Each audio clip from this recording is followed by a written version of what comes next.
Money stress is a common feeling that quietly drains your energy and happiness. Most people believe that earning more money is the only way to solve their financial problems, but that is a fundamental misunderstanding of how personal finance actually works. The real source of financial stress is not necessarily a lack of income. It's a lack of a coherent, reliable system. Visual paychecks splitting into three streams: bills, lifestyle, wealth. A good system provides a framework for your decisions. It makes choices simpler, it makes them automatic, it makes them far less stressful. This is the core principle behind what I call a money operating system, an OS. It is a set of rules and automations. It manages your money for you so you can focus on living your life. This essay will show you how to build and run this system in less than 30 minutes a week, giving you back control. The single biggest promise of a money OS is that it eliminates the need for constant, agonizing willpower.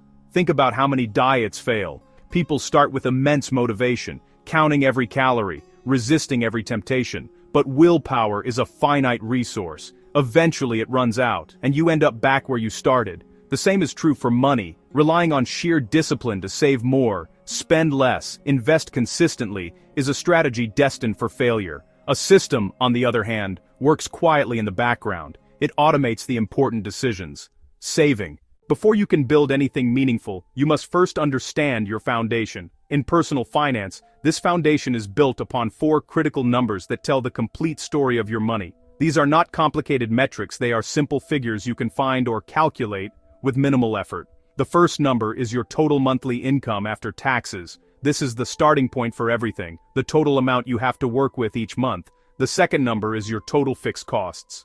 This includes predictable, recurring expenses like your rent or mortgage, car payments, insurance premiums, and any subscription services you have. These are the costs that are largely the same month after month. The third number is your average variable spending. This category covers everything else: groceries, dining out, entertainment, gas, shopping. To find this number, just look back at the last 1 or 2 months of your bank and credit card statements to get a reasonable average. The goal here is not perfect precision, but a general understanding of your spending habits. Finally, the fourth and most important number is your savings rate. This is the percentage of your take-home pay that you are dedicating to savings and investments. To calculate it, simply divide the amount you save each month by your monthly income. Once you have these 4 numbers, write them down on a single sheet of paper or in a simple document. I call this your money map. This one-page summary is incredibly powerful because it provides a bird's-eye view of your entire financial world. For the first time, you might see exactly how much of your income is consumed by housing, or how much you are truly spending on discretionary items. This is not an exercise in shame or guilt, it is an exercise in awareness. This map shows you where your money is currently flowing, which is the first step toward directing it where you want it to go. It makes the abstract concept of your finances into something tangible and understandable. With your money map complete, you can now identify areas for change. Is your savings rate lower than you thought? Perhaps your variable costs are surprisingly high. Or maybe your fixed costs are eating up too much of your income, leaving little room for anything else. The beauty of this framework is its simplicity. You can see the levers you can pull. To increase your savings rate, you can either increase your income or decrease your costs. This simple, clear view empowers you to make strategic decisions rather than just worrying vaguely about money. Your first action step is clear. Find these 4 numbers and create your one-page money map.